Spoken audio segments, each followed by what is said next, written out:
So how many of you were raised, perhaps like me, where in your family, maybe there was some split mentalities around money? How many of you know what I'm talking about? You know, like maybe mom had a certain way of thinking and dad had a certain way of thinking. So how many of you guys know who my dad is? My mom and dad got married when they were like 22 years old. My dad flunked out of college, right, as a speech and communication major, which is pretty awesome, considering he's like one of the greatest motivational and real estate training speakers ever, right? And his mindset, because his mentor, this is what his mentor said to him: you want to make a lot of money? Go buy a Rolls Royce, go get a big fancy watch, and go get a really expensive car and a really expensive house, and you will be motivated like crazy, and you will go do whatever it takes to be successful. And guess what my dad did? He went up in a big fancy car, big watch, Rolls Royce, the whole 9 yards, and every day he was like this: holy shit, I gotta make money. My mom, on the other hand, grew up in an environment with a few more kids. My grandfather, my mom's mom, passed away when she was very young, and she immediately had to go to work at like 14 years old. By the time she was 16, she was working at Disneyland as a Mouseketeer, Orange County, California, and she's doing great, but all of her money went back into the family. So she would work only to basically have no, for herself, benefit from it. So in her mind, every cookie in the cookie jar mattered. You should be very mindful with every single dollar. Imagine growing up in that house. This one is like, it's not how much money, you just need to make sure there's at least one cookie in the cookie jar, and we can divide it up 6 ways. And my dad's like, we should start a cookie factory and finance the entire thing. Well, no surprise, that relationship did not last long, right? My dad actually ended up marrying somebody who was ridiculously financially savvy, and I think she's somewhere inside the room. Pooh, are you inside the room? My other mom, somewhere inside her, maybe are running around the room. The bottom line was this: I grew up with a completely messed up psychology when it came to money. And it wasn't until in my mid-20s when I met one of my mentors who he showed me something which I'm going to show you. The bottom line is this, guys: money is a tool. Nothing more, nothing less. Say that out loud. Nothing more, nothing less. Listen, if you're a jerk, money makes you more of a jerk. If you are Mother Teresa, money makes you more of Mother Teresa. It is just a tool. But this is what I know. How many of you know someone that doesn't have enough money? I don't know about you guys. I don't want to be that person. And not that I feel bad for them or less for them. All I think to myself is, that person was never taught what I'm about to teach you. They never understood that your money is a tool, and just like an app on a phone, if you don't use it and play the game right and follow the steps, you don't get the results. It's not how much money you earn. It is what you do with the money that matters. You guys with me on this? So I want you to write in your notes the following. There's been a lot of research on this, and you've probably seen something like this before, especially if you've ever met with a financial planner or, you've watched CNN Financial. They all say the same thing. Write down 5, 15, and 80. 5, 15, and 80. 5%, 15%, and 80%. 5%, 15%, and 80%. And as all the studies show, it says 5% of the planet are basically generational wealth. They have created generational wealth. It's not the top 1%, guys.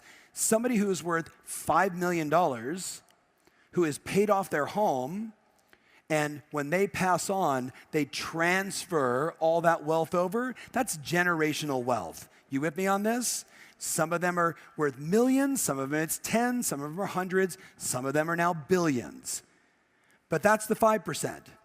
The 15%, write this in your notes, you ready? They are the middle class. They got a house, they got a little savings, they go on a few vacations, and they're comfortable. And there's nothing wrong with that 15%. But where do you think the 80% sits? Darcy, the 80%? 80%. 80%. Look around the room.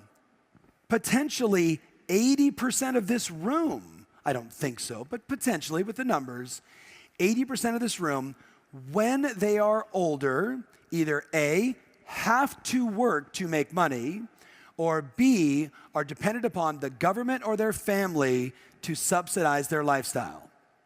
80%. 80%. 80%. Some of you are thinking to yourself, my kids better be successful. 5% generational wealth. And it starts at $5 million and above. 15%, comfortable. My in-laws are 93 and 90 years old.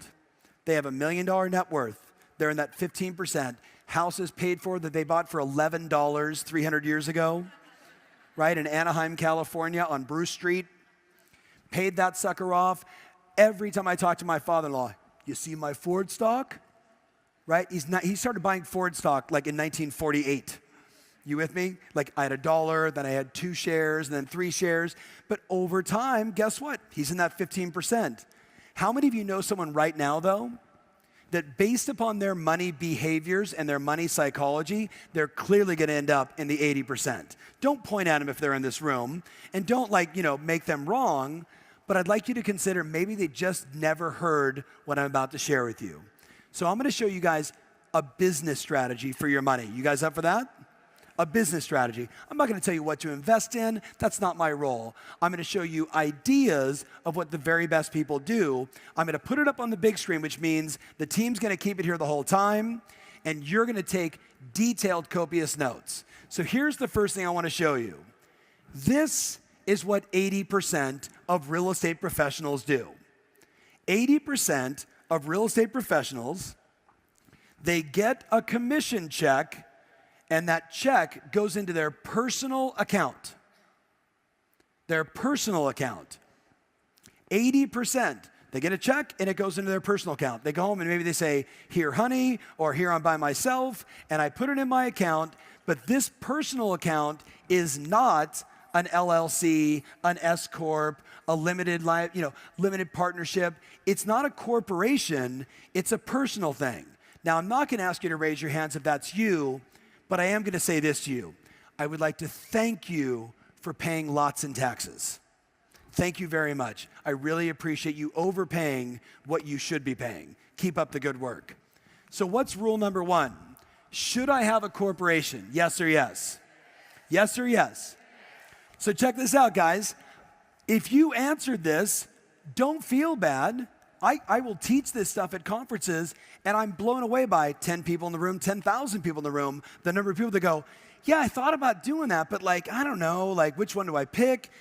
I'm no expert. Here's what you do. You call your accountant and say, I think I need to get incorporated. Which do you recommend based on where I live, what country, what state, etc. But rule number 1 is no one leaves this conference in 30 days if you are not incorporated and you don't own your business, and now your checks come to blankety blank LLC, not you personally, because now you get all the tax advantages. Yes or no, guys? But I got to tell you, this is what the 80% does, and this is clearly bad. Let me show you what the 15% do.